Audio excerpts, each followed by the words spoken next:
bismillahi ko inde jomam puɗɗimi yimram bun saydu diine mi juulen muhammadu ɓurnaɗo windere mo adunaru tagira joom lasli diine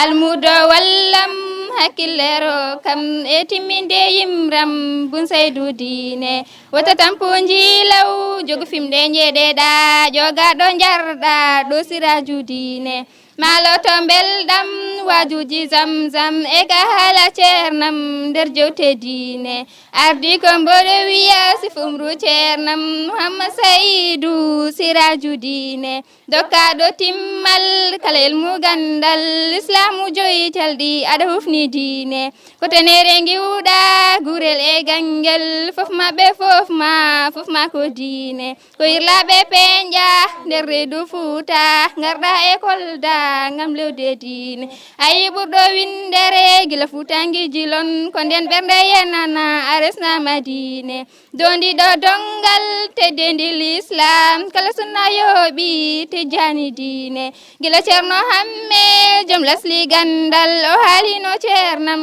ene lafti diine waliyaɓe kawri aɗa lafti dokal koto allah joomen woni jobdi diine seren ɓe kaali mbaɗi defte bindi almuɓe jangi ko joom lampadine arokkama guittugol nder ɓernde annabi a feñi wajiri ka sunnaji diine aronti muhammadou ɓibajo aminata kam seguti jan ɓe dowo diine ko qur'ana laɓiɗa e hadiseje annabi bokaru sayfiwul islamu diine ɓamtoyɗo l'islam kala jofli mum joyi o saktino lawol tijani diine bidaji caliɗa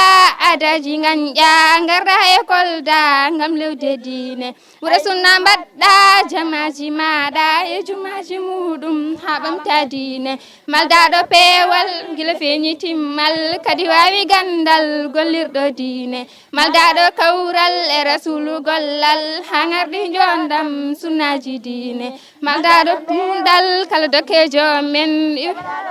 la yo ɓamtu diine mi hawama ceernam almuɓe ma fo to jifoɓe gande heɓe lafti diine heɓe garɗi timmal e nder sunna peewal jabanaɓe gollal ko joom dokke diine lu nder mum daw dokke ɓuure mum iwi ɗum to joomen deweteɗo diine koye ludaka dewtaɗo joomma mbiwa ko jiɗɗa keɓa hayru diine ko nerɗi hirda joom dokke yamira ni windere notima diine bisma wasiyaji mbasiya wajuji mbaja e gondigo diine ko jamma fecca kala gotoroka ina hani nawɗa aɗa golla diine